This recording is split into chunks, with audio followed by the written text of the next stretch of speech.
Brittany snapped her fingers at me like I was a waitress, demanding a 5-course meal for her influencer friends. She thinks she owns my house. She doesn't know I'm evicting her tomorrow morning. If you want to see an entitled gold digger lose everything she schemed for, hit subscribe and smash that bell icon right now. I was scrubbing a stain out of the quartz countertop, a stain that I certainly didn't make, when the clicking of 4-inch stilettos announced her arrival. My stomach tightened.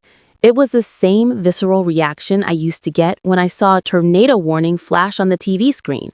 But this wasn't a force of nature. It was my daughter-in-law, Brittany. She breezed into the kitchen, ignoring the fact that I was on my knees scrubbing dried red wine she'd spilled the night before. She didn't even look at me. She just tossed her designer handbag, which my son Jason undoubtedly paid for, onto the island I had just sanitized. "Eleanor," she said, her voice dripping with that fake sugary sweetness that made my teeth ache. "Big news. Huge. My entire sorority alumni chapter is coming here for a reunion brunch this Saturday. We're talking 30 girls, maybe 40. I need the house to look effortless. You know, old money aesthetic." I slowly stood up, my knees popping audibly. I'm 68 years old, and my joints aren't what they used to be, especially after spending the last 2 years acting as the unpaid live-in housekeeper for a 26-year-old who thinks a hard day's work is uploading a selfie. I wiped my hands on my apron, trying to keep my composure. "Brittany," I started, keeping my voice level. "Saturday is 3 days away, and I have a doctor's appointment that morning. I can't host 40 people on such short notice." She finally looked at me, peering over her oversized sunglasses with a look of genuine confusion, as if the toaster had started speaking French. "Host? Oh, bless your heart, Eleanor. I'm hosting. I'm the face of the event. I just need you to be the behind-the-scenes magic. You know, prep the quiches, polish the silver, make sure the guest bathroom has those little rolled-up towels. And obviously, you'll need to make yourself scarce during the actual party. It's going to be a vibe, and having you shuffle around in your orthopedic sneakers might kill the mood." The audacity hung in the air, thick and suffocating. For a moment, I just stared at her. This girl who moved into my paid-off colonial house in the suburbs under the guise of saving for a starter home had slowly taken over every inch of my life. It started small, asking me to do laundry because she didn't understand the settings, then expecting dinner on the table at 6 sharp, and now I was being banished from my own living room so she could impress a bunch of strangers with a lifestyle she didn't earn. "Jason and I discussed it," I lied, testing the waters. "He said you two were looking for an apartment next month. Shouldn't you be saving money instead of throwing lavish parties?" Brittany let out a sharp, dismissive laugh. "An apartment? Please. Jason knows this house is basically ours anyway. You're just keeping it warm for us. Besides, this party is for networking. It's an investment in my brand. If I impress these girls, I could get so many sponsorships. You wouldn't understand. It's a generational thing." She walked over to the fridge, grabbed a bottle of sparkling water, and took a sip without offering me one. "Here's the menu I want," she continued, pulling up a list on her phone. "Gluten-free crab cakes, mini avocado toast with gold flakes, yes, real gold, don't be cheap about it, and mimosas, lots of mimosas. Oh, and the landscaping out front looks tragic. Can you mulch the flower beds before Saturday? First impressions are everything." I felt a heat rise up my neck that had nothing to do with a hot flash. It was pure, unadulterated rage. For 2 years, I had bitten my tongue. I did it for Jason, my only son, who seemed so blinded by Brittany's beauty that he couldn't see she was bleeding him and me dry. I had let them live here rent-free. I paid the utilities. I bought the groceries. And in return, I was treated like a squatter in my own home. "Brittany," I said, my voice dropped an octave, "I am not mulching the flower beds, and I am not making avocado toast with gold flakes. This is my house, not a catering hall." She froze. The air in the kitchen shifted. She lowered her sunglasses, her eyes narrowing into slits. "Excuse me? Are you having a senior moment? Jason said you'd help. Don't be difficult, Eleanor. It's really unbecoming. Do you want Jason to be stressed? Do you want him to think his mother is unsupportive of his wife's career? Career? I shot back. You post photos of coffee cups online. That is not a career. It's called content creation, she shrieked, her mask of composure slipping. You are so toxic. This is exactly why Jason hates coming home. He tells me you know. He says you're suffocating. That one stung. It was a low blow, and she knew it. She smiled, seeing the hurt flash across my face. She thought she had won. She thought she had broken me down just enough to get me back in line, back to the stove, back to the mop. Fine, I said softly, looking down at the floor. I'll see what I can do. That's what I thought, Brittany smirked, flipping her hair over her shoulder. Here's the grocery list. Don't buy the generic brands this time. My friends can taste the poverty. I'm going to get a facial. Have dinner ready by 7.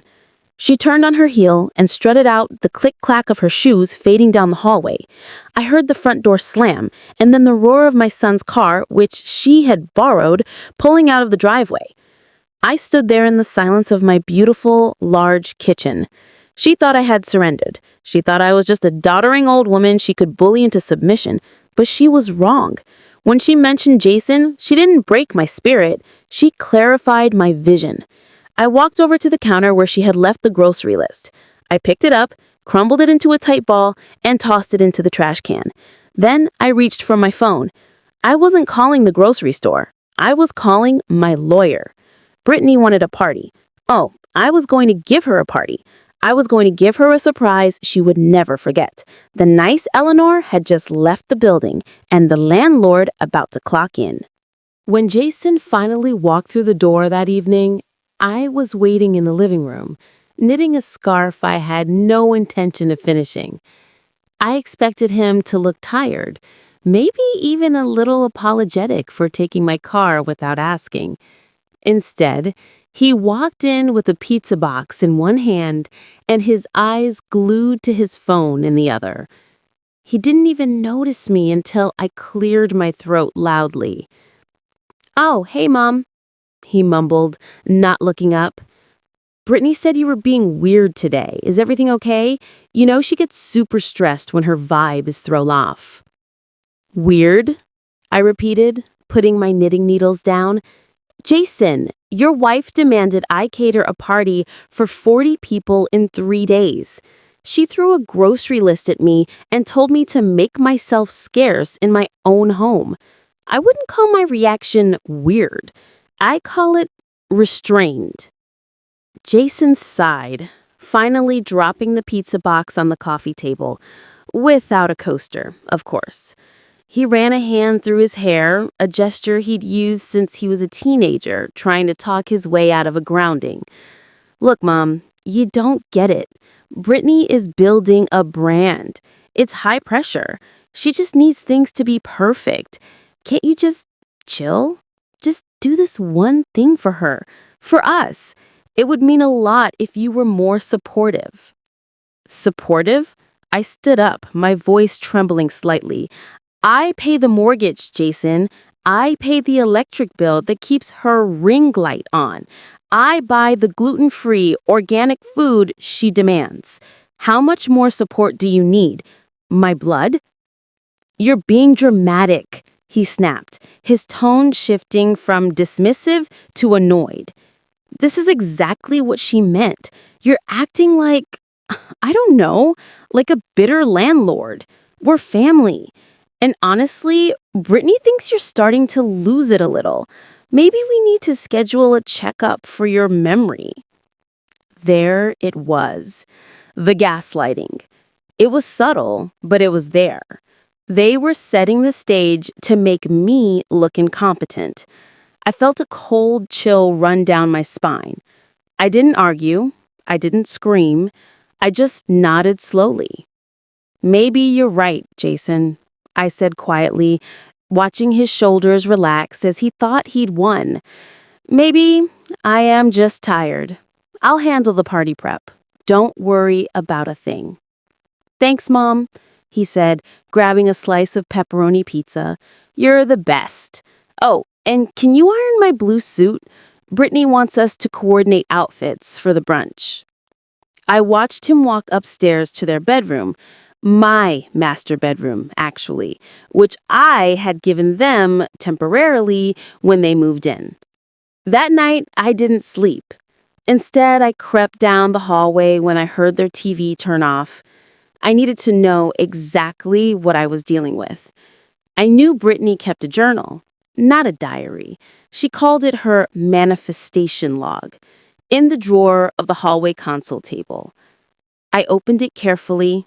The pages were filled with scribbles about abundance mindsets and visualizing wealth. But the entry from 2 days ago stopped my heart. Manifestation update. The listing agent said the market is hot. If we can get the old hag to sign the power of attorney by claiming it's for her medical care, we can list the house by next month. Estimated profit $600K. That's enough for the condo in the city and the G-Wagon. Just have to get through this stupid brunch first. Needs to be perfect so Jason sees I'm serious about our future. Bye-bye, suburbia. I closed the book, my hands shaking, not from fear, but from a cold, hard realization. They weren't just mooching off of me. They were planning to sell my home out from under me. They were going to use the memory loss narrative Jason had just planted to declare me incompetent and take control of my assets. I went back to my room, but instead of crying, I pulled out my laptop. I had a Zoom call scheduled with Mr. Henderson, my estate attorney, at 7 a.m. sharp, hours before Brittany would wake up for her beauty sleep. The next morning, I was a whirlwind of activity. When Brittany finally emerged around noon, wearing a silk robe that cost more than my monthly Social Security check, the kitchen smelled like baking pastries. "Oh, good," she yawned, not even looking at me. "You started. Did you get the gold flakes?" "Ordered them express shipping," I lied smoothly, pulling a tray of muffins out of the oven. "And I called the landscapers. They'll be here Friday to do the mulch." Brittany looked suspicious for a second, sensing the shift in my mood. "You seem chipper. Jason said you were having a meltdown last night." "I reflected on what Jason said," I replied, turning to face her with a smile that didn't reach my eyes. "He's right. Family is everything. I want this party to be a huge success for you, Brittany. I want it to be a day no one will ever forget." "Finally," she scoffed, grabbing a muffin without asking. "Oh, and make sure the guest bathroom is spotless. I don't want any old person smell in there. Light a candle, a Joe Malone one, not that cheap stuff you buy." "Consider it done," I said. As she walked away, texting on her phone, I looked at the calendar on the fridge. Saturday, 2 days away. I had told Mr. Henderson to have the papers ready by Friday afternoon. The guests Brittany was inviting were about to witness a spectacle, all right, but it wouldn't be the one she was manifesting. Later that afternoon, I heard Jason on the phone in the garage. "Yeah, bro, she's totally pliable now. I think she knows she's losing her grip. We'll have the papers signed next week. The house is basically sold." He laughed. "My son, the boy I taught to ride a bike, the man I helped through college, was laughing about putting me on the street." I walked back into the kitchen and picked up the heavy cast iron skillet to start dinner. I felt stronger than I had in years. They thought they were playing chess with a senile old woman. They didn't realize I was the one who built the board. Saturday couldn't come fast enough. Thursday passed in a blur of aggressive micromanagement and pastel-colored chaos. Brittany was in full bridezilla mode, even though she'd been married for 3 years. She treated the upcoming brunch not as a meal, but as a military operation designed to conquer Instagram. I played my part to perfection. I shuffled, I nodded, I apologized for taking up space in the hallway. I was the ghost in the machine, silently ensuring her aesthetic didn't crumble while secretly tightening the noose around her fraudulent little life. By Friday afternoon, the house looked like a Pinterest board had exploded. There were balloon arches and shades of blush and champagne, and the dining table was set with chargers that cost more than my first car. Brittany was pacing the living room, barking orders into her phone, while I polished the silverware for the third time, because she claimed the first time looked streaky. Now, I specifically said the ice sculpture needed to be a swan, not a goose, she shrieked at some poor vendor on the other end of the line. This is giving total flop energy. Fix it or I will drag your business on TikTok so hard you'll have to change your name. She hung up and glared at me. Eleanor, why are you moving so slow? You're killing the vibe. I need you to steam the tablecloths. The creases are literally assaulting my eyes. Of course, dear, I said, keeping my head down. I'll get the steamer right away. I just want everything to be perfect for your friends. It better be, she snapped, checking her reflection in the mirror and fixing a stray hair. These girls are high status. If this brunch is cringe, I'm ruined. And if I'm ruined, Jason is ruined. Remember that. Speaking of Jason, he chose that moment to slide into the room, holding a thick manila envelope. He looked jittery, his eyes darting between Brittany and me. This was it. The move. The medical papers he had bragged about to his friend on the phone. Hey, Mom, before things get crazy with the party tomorrow, I need you to sign a couple of things. Just standard stuff for your insurance and the house maintenance. You know, since you're getting older, we want to make sure you're covered if you forget to pay a bill or something. He placed the papers on the counter, pushing the pen toward me. I glanced down. The top page was a harmless-looking insurance update, but I could see the edge of the document underneath. Durable power of attorney. The golden ticket to my bank account and my property deed. My heart hammered against my ribs, but I forced my hand to tremble as I reached for the pen. I needed to sell this. I needed them to believe I was completely out to lunch. Oh, Jason, I said, my voice quavering. You're such a good boy, always looking out for your old mother. I'd be lost without you. Brittany stopped texting and watched, her eyes gleaming like a shark that smells blood in the water. She was practically vibrating with anticipation. I brought the pen to the paper, then stopped. I squinted, pulling my head back. Oh, fiddle, I muttered. The words are swimming. I think I left my reading glasses on the nightstand upstairs. Or maybe in the laundry room. My mind is it's so foggy today with all this excitement. Just sign it, Mom, Jason said, his voice tightening with impatience. I explained what it is. You trust me, don't you? Of course I trust you, sweetie. I patted his cheek with a cold hand. But your father, God rest his soul, always told me, Eleanor, never sign what you can't read. I'd feel terrible if I messed it up. Let me go find my glasses. Or, better yet, let's do it Sunday morning, after the party, when we can celebrate Brittany's success. My hand is just cramping up so bad right now. I dropped the pen. It clattered loudly on the quartz. Jason and Brittany exchanged a look. It was a look of pure frustration, but also arrogance. They thought I had me. They thought I was just a senile obstacle that would be easier to move on Sunday. Fine, Jason exhaled, snatching the papers back. Sunday morning, first thing. Don't forget, Mom, it's really important for your safety. I won't forget, I promised. Oh, I certainly wouldn't. That night, the house was quiet. Jason and Brittany had gone out for pre-party cocktails to decompress. I used the time to finalize the last detail of my plan. I went into the study and opened the small safe hidden behind the bookshelf, the one they didn't know existed because they never read books. I pulled out the deed to the house and the updated will I had drafted months ago, just in case. But more importantly, I checked my phone. One new message from Mr. Henderson. Process server is confirmed at 11:30 a.m. He will pose as a flower delivery driver. The sheriff's deputy is on standby for the escort immediately after. Good luck, Eleanor.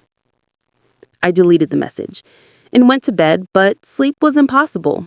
I lay there listening to the wind rattle the windows, thinking about the past 2 years. I thought about the holidays I spent cooking while they sat on their phones. I thought about the time Brittany threw out my antique quilt because it smelled like history. I thought about Jason stealing money from my purse and telling me I must have lost it. They wanted to inherit my life before I was even dead. They wanted to erase me from my own home. When I finally drifted off, I dreamed of a clean house, a quiet house. I woke up Saturday morning to the sound of chaos. It was 7 a.m. The caterers, the ones I wasn't allowed to speak to, were loading in through the back. Brittany was screaming about the napkin folds. I put on my best Sunday dress, a modest floral print that Brittany had once called hideous, and walked downstairs. Eleanor, Brittany barked the moment she saw me. She was wearing a white dress that looked suspiciously like a wedding gown. Look, plans have changed. I need you to stay in your room until the brunch is over. I don't want you wandering around confusing the guests. Just stay upstairs. I'll bring you a plate of leftovers later. In my room? I asked, feigning hurt. But I wanted to see your friends. No, she said, pointing a manicured finger at the stairs. You are not the vibe, Eleanor. You're a buzzkill. Jason agrees. Go upstairs, lock the door, and stay there. Do not embarrass us. I looked at her. I looked at Jason, who was adjusting his tie and refusing to meet my eyes. Okay, I said softly. I'll go to my room. Have a wonderful party. I turned and walked up the stairs slowly, listening to their sighs of relief. They thought I was defeated. They thought I was locked away. I went into my bedroom, but I didn't lock the door. Instead, I walked to the window and watched the luxury cars start to pull into the driveway. Mercedes, BMWs, Range Rovers. The it girls were arriving. I checked my watch. 10:45 a.m. The show was about to start. I wasn't going to stay in my room. I had one final role to play in this production, and I intended to make an entrance that would go viral, just like Brittany always wanted. The bass from the DJ, yes, she actually hired a DJ for a Saturday morning brunch, was rattling the family photos in the upstairs hallway. I stood at the top of the landing, listening to the cacophony of high-pitched squeals and clinking glass rising from my living room. It sounded like a flock of seagulls fighting over a bag of chips, but with more vocal fry. I checked my watch. 11:15 a.m. 15 minutes until showtime. Brittany had been explicitly clear that I was to remain invisible, like a stain she couldn't quite scrub out. But I had never been one to follow orders, especially from a woman who thought paying dues meant using her husband's mother's credit card. I smoothed down my skirt, took a deep breath, and began my descent. As I rounded the corner of the staircase, the scene below assaulted my senses. My cozy, traditional living room had been transformed into a nightclub for the unemployed wealthy. There were white balloons everywhere, a mimosa wall blocking the view of the garden I had planted 30 years ago, and about 40 women who all looked like carbon copies of each other. They were taking selfies in front of my fireplace, pouting their lips and holding glasses of champagne that I knew cost $80 a bottle. Jason was by the bar, looking uncomfortable in a pastel blue suit that was too tight in the shoulders. He was trying to chat up one of Brittany's friends, holding a plate of those gold-flaked avocado toasts. He looked ridiculous, playing the part of the successful homeowner when he hadn't paid a utility bill since 2023. I reached the bottom of the stairs. The DJ cut the music slightly as Brittany, standing on a chair like the queen of the world, tapped a spoon against her glass. Excuse me, everyone. Hi, hello, she chirped, beaming at her audience. The room went quiet, save for the shutter sounds of a dozen iPhones recording her. I just wanted to say thank you all for coming to our housewarming/reunion. It has been such a journey getting here. Jason and I worked so hard to curate this space. It's all about manifesting your dreams and refusing to settle for less than you deserve. We built this life from the ground up. I felt a laugh bubble up in my throat, bitter and sharp. From the ground up? The only thing she had built was a mountain of debt in my name. I stepped into the room. The movement caught the eye of a girl near the stairs. She nudged her friend, and a ripple of confusion spread through the crowd. Brittany, sensing the shift in attention, turned around. Her smile didn't just drop, it evaporated. Her eyes went wide, filled with a panic that was absolutely delicious to witness. She hopped off the chair, nearly twisting her ankle, and rushed toward me, her teeth grit behind a frozen grin. "Eleanor," she hissed, low enough so her live stream couldn't hear. You are ruining the aesthetic. Go back up, now." "I just wanted a glass of water, dear. And I wanted to see all these lovely friends you've told me so much about. The ones who are eating the crab cakes I paid for." Brittany's face flushed a deep, blotchy red. She grabbed my arm, her nails digging into my skin. She turned to the crowd, laughing nervously. "Oh, you guys, this is Jason's sweet, elderly aunt. She's staying with us for a few days. She gets a little confused. You know how it is." "Aunt?" I repeated, pulling my arm away. "I'm his mother, Brittany, and I'm not confused. I'm actually quite lucid." Jason appeared at her side instantly, sweating profusely. "Mom, please," he whispered, his eyes pleading. "Don't do this. Not now. We'll talk about whatever you want later. Just go upstairs." "But I love parties," I said, smiling at a girl who was filming me with her phone. "And I love surprises. Don't you love surprises, Jason?" He looked at me, really looked at me, and for the first time, I saw genuine fear. He realized the script had changed. He realized the pliable old woman from yesterday was gone. "What is going on?" asked a guest in the back, lowering her phone. "Is this a bit?" "No!" Brittany shrieked, her voice cracking. She's off her meds."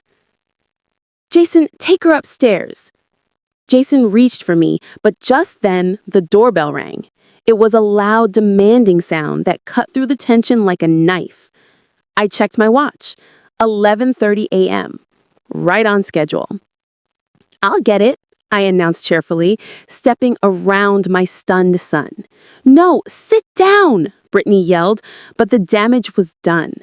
The guests were watching intently now.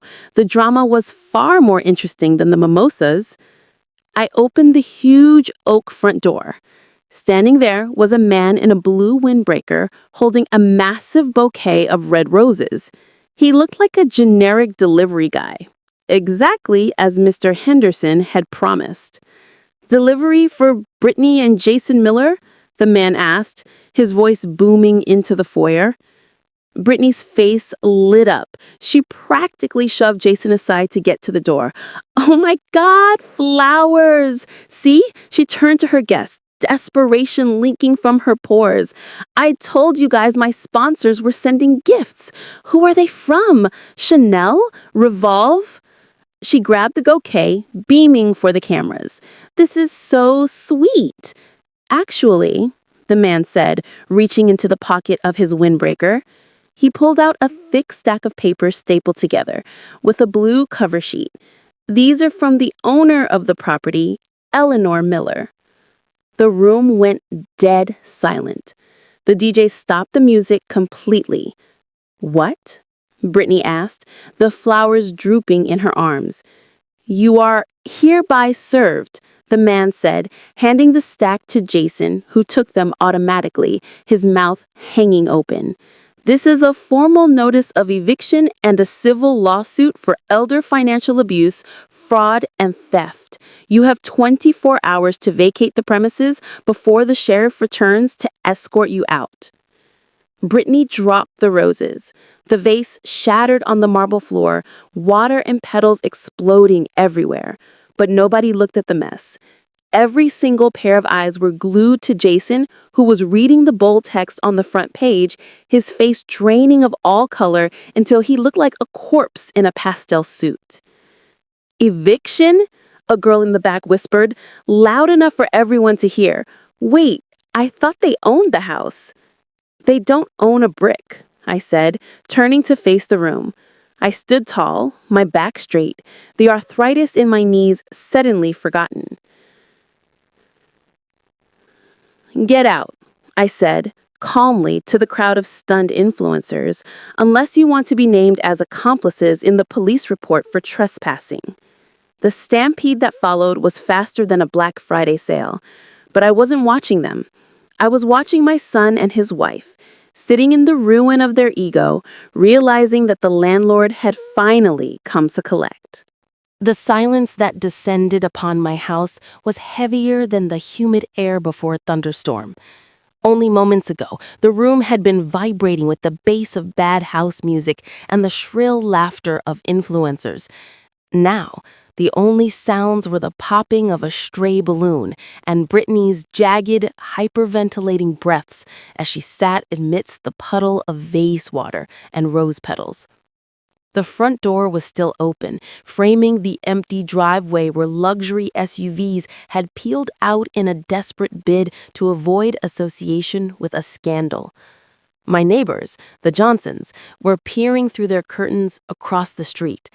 I gave them a polite little wave before firmly closing the heavy oak door and locking it. The click of the deadbolt echoed like a gunshot in the foyer.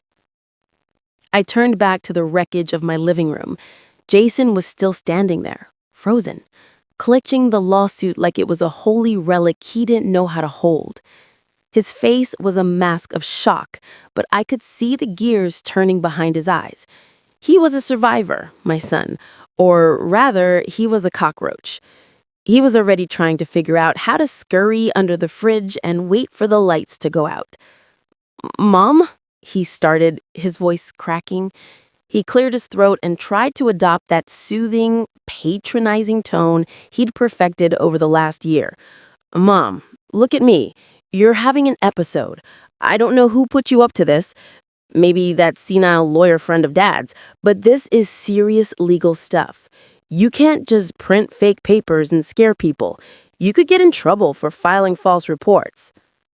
I walked past him, my heels clicking on the hardwood, and picked up a glass of untouched champagne from the mimosa wall. I took a sip. It was warm and cheap. Fitting. "False reports?" I asked, raising an eyebrow. "Jason, do you really think I'm that far gone? I didn't print these on my LaserJet. These are filed with the county court, case number 4492B. Look it up on your phone. Oh wait, you probably can't right now since I canceled the family data plan 10 minutes ago." Brittany let out a strangled noise and scrambled for her phone. She tapped the screen frantically, her long acrylics clicking like frantic hail. "No service? No service." She looked up at me, her mascara running in black rivers down her cheeks. "You psycho? I was in the middle of a live stream. Do you know how many followers I just lost? People are commenting RIP on my last post. They think I'm poor." "You are poor, Brittany," I said, my voice cutting through her hysteria like a scalpel. "Actually, you're worse than poor. You're in debt. Significant debt." "I am not," she screamed, struggling to her feet, her white dress stained with water and dirt. "Jason makes 6 figures. We're building an empire." I laughed. It was a genuine laugh this time, dark and amused. "Jason hasn't made 6 figures since he got fired from the consultancy firm 11 months ago. Did he not tell you?" Brittany froze. She slowly turned her head toward Jason. He flinched, taking a step back. "Babe, let me explain," he stammered, holding his hands up. I was consulting independently. It was a strategic pivot." "A pivot?" I interjectly. "Is that what we're calling it? Because according to the bank statements I've been monitoring, it looks more like stealing from your mother's retirement fund to pay for Gucci belts. I know about the credit cards you opened in my name, Jason. I know about the home repairs loan you took out against the equity of this house, my house, by forging my signature last November." Jason's face went from pale to a sickly shade of gray. You knew?" "I knew everything," I said, stepping closer to him. "I knew when you stole my jewelry and told me I must have misplaced it. I knew when you changed the passwords to my online banking. You thought I was a confused old lady who couldn't work an iPad. But you forgot one thing, Jason. I was an auditor for the IRS for 30 years. I can spot a fraudulent paper trail in my sleep. And you are slocky." Brittany looked between us, her expression shifting from horror to a dawning realization of her own doom. "You got fired?" she whispered to Jason. "And you stole her money to buy my engagement upgrade?" "I did it for us," Jason yelled, finally snapping, "because you wouldn't shut up about the ring. You wouldn't shut up about the lifestyle. You wanted the trips, the clothes, the aesthetic. I was trying to give you what you wanted." "By making us criminals?" Brittany shrieked, shoving him hard in the chest. This is so low vibration." "Oh, stop it," I commanded, silencing them both. "You're not a victim, Brittany. I read your manifestation journal. Old hag. Medical care. You were planning to put me in a state-run facility so you could sell my home and buy a condo downtown. You were actively conspiring to declare me incompetent." Brittany's mouth opened and closed like a goldfish. She couldn't deny it. The guilt was written all over her heavily contoured face. "That was just venting," she mumbled weakly. "It's evidence," I corrected. "Mr. Henderson has photos of every page. It's part of the exhibit list for the hearing next week. Financial abuse of an elder is a felony in this state, Brittany. And since you were the beneficiary of these stolen funds, you're looking at accomplice charges." The word felony hung in the air. The reality of the situation was finally sinking in. This wasn't a family spat. This wasn't a drama she could spin on social media. This was the end of their lives as they knew them. The rest of the afternoon was a symphony of destruction, and I had a front row seat. From my vantage point in the kitchen, sipping my Earl Grey, I listened to the sounds of my son and his wife dismantling their lives upstairs.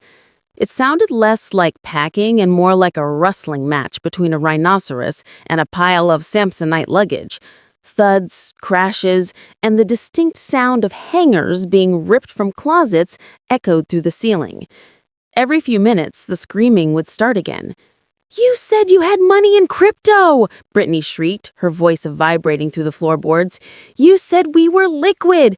I can't go back to my parents' house, Jason! They have dial-up internet! It's literal torture!" "Well, maybe if you hadn't spent $5,000 on a purse for a dog we don't even have, we'd have a deposit for an apartment," Jason roared back. I smiled into my teacup. It was petty, I know, but after 2 years of being told I was a burden, hearing them turn on each other was music to my ears. They were cannibals, and the food supply had just run out. Around 8 p.m., the first wave of exodus began. Jason came stomping down the stairs, struggling under the weight of 3 oversized boxes. He didn't look at me. He just kicked the front door open, I'd have to fix the jam later, and marched toward his car. Brittany followed, dragging a Louis Vuitton trunk that was leaving scratches on my hardwood floor. "Lift it!" she yelled at Jason's back. "It's too heavy! My nails are going to break!" "Carry your own crap, Brittany," he snapped from the driveway. I stood in the doorway of the kitchen, watching. They were moving fast, frantic like rats on a sinking ship. But as I watched Brittany struggle with a second bag, I noticed something odd. The shape of the bag was bulky, angular, and it clinked. "Hold on," I said, my voice sharp. Brittany froze. She was halfway to the door.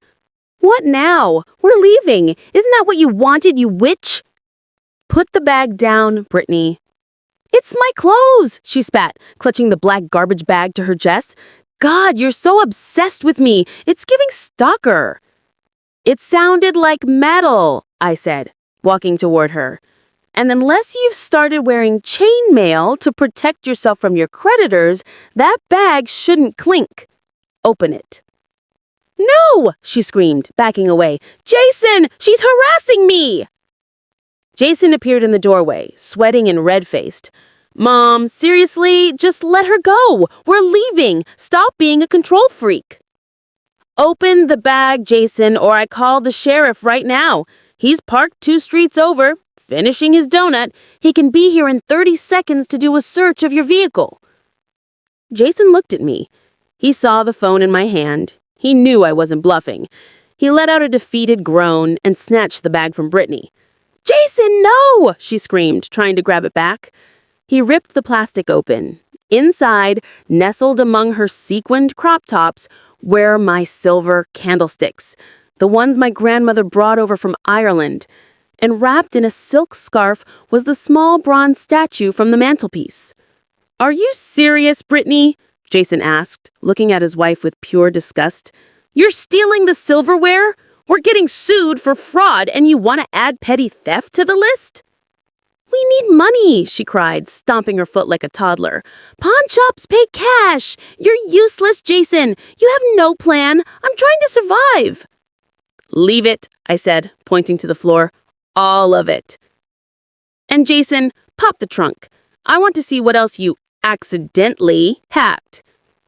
For the next hour, I supervised their packing like a prison warden. I made them unload the car. I recovered my blender, 3 sets of Egyptian cotton sheets, and inexplicably, the batteries from all the remote controls. It was pathetic. They were trying to loot the house they had already drained dry. By midnight, the house was silent again, but the tension was thick enough to choke on. They had loaded what was actually theirs, mostly clothes and useless gadgets, into Jason's sedan. The car was packed so full, the suspension was zagging. They had nowhere to go, no money to get there, and they hated each other. I stood on the porch, wrapping my cardigan tighter around me against the night air. Jason was in the driver's seat, staring blankly at the steering wheel. Brittany was in the passenger seat, aggressively typing on her phone, probably posting a vague black screen story about betrayal and toxic family dynamics. Jason rolled down the window. He looked at me, his eyes hollow. For a second, I thought he might apologize. I thought he might say, "I'm sorry, Mom. I messed up. You know, you're gonna die alone in this big house. And when you do, we're not going to be here. You're choosing stuff over your son. Hope it keeps you warm." It was his final attempt to hurt me, to plant that seed of fear that every parent has. But he miscalculated. I wasn't choosing stuff. I was choosing peace. "I won't be alone, Jason," I replied softly. "I have my dignity, and I have my friends, the real ones, not the ones you bought with my credit card. And frankly, dying alone sounds a lot more peaceful than living with a thief." I didn't wait for his response. I turned around and walked back into my house. "Drive, Jason!" I heard Brittany scream from the car. "Just drive! This place is cursed!" I heard the engine sputter and start, followed by the squeal of tires as they peeled out of the driveway for the last time. I didn't look back. I closed the front door and threw the deadbolt. Then I engaged the security chain. Then I set the alarm code, a new one I had programmed yesterday. I leaned my back against the heavy wood of the door and slid down until I was sitting on the cold foyer floor. The house was quiet. No bad music, no clicking heels, no lies. I took a deep breath. It smelled like floor wax and old wood. It smelled like my house. But as I sat there, the adrenaline finally crashed. My hands started to shake. I wasn't sad they were gone. I was relieved. But there was a heaviness in my chest, the grief of losing the son I thought I had, acknowledging that he was gone long before he drove away tonight. I looked around the foyer. The vase Brittany had broken was still in pieces on the floor. The water had dried into a sticky stain. "Well, Eleanor," I said aloud to the empty room, "step one is done. The trash is out." But the night wasn't over. My phone buzzed in my pocket. It was an alert from my bank app. Alert: attempted transaction of $5,000 at the Ritz-Carlton Armline booking. Declined. They were still trying. Even as they drove away, they were trying to bleed me one last time. I stood up, dusting off my skirt. They didn't realize that the eviction was just the opening act. Tomorrow wasn't just a day for cleaning up the mess, it was a day for consequences. I walked into the kitchen and pulled a fresh notebook from the drawer. It was time to write down everything for the detective meeting in the morning. The old hag had a lot of receipts, and I intended to cash them all in. The morning sun hit the quartz countertop, illuminating the space where the mimosa wall used to stand. It was now sitting in pieces in the recycling bin, right next to Brittany's dreams of being a lifestyle guru. I sipped my coffee, black, no sugar, the way I liked it before I was bullied into buying oat milk, and watched the locksmith finish drilling into the front door. "That's a high-security deadbolt, Mrs. Miller," the locksmith said, wiping sweat from his forehead. "Nobody is getting in here unless you want them to." "That's exactly the point, Mike," I replied, handing him a check. "I'm done with unwanted guests." It had been 3 days since the eviction, 3 days of blissful, uninterrupted silence. But the final act of this tragedy hadn't played out yet. I knew Brittany. She couldn't let the narrative end with her leaving in disgrace. She needed to spin it. She needed to be the victim. I opened my laptop and logged on to Instagram, using a burner account I'd created months ago, named Real Talk 77. I didn't have to search hard. Brittany was live. She was sitting on a bed with a hideous floral bedspread that screamed budget motel. Her eyes were puffy, her hair was in a messy bun, and she was speaking in that hushed, frantic whisper influencers use when they want sympathy. "Guys, I can't even speak right now," she sniffled into the camera. "We're literally homeless.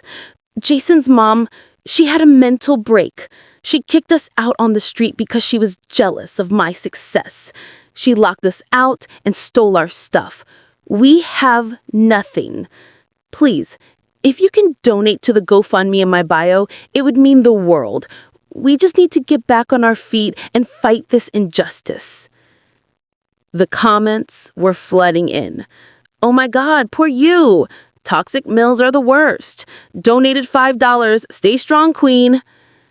I felt a flash of anger, but it quickly cooled into a hard resolve. She was using my name to scam people. Again. "Detective," I said, putting the phone on speaker as I dialed the number on the business card sitting next to me. "It's Eleanor Miller. You might want to check social media. The suspects are soliciting funds online based on the fraud you're investigating. And I think I can pinpoint their location based on the ugly wallpaper in the background." 2 hours later, I was sitting in the precinct. Detective Kowalski, a stern man with no patience for nonsense, placed a heavy file on the desk. "We picked them up at the Starlight Motel off I-95, he said. "They were in the middle of filming a Part 2 update. You were right about the wallpaper."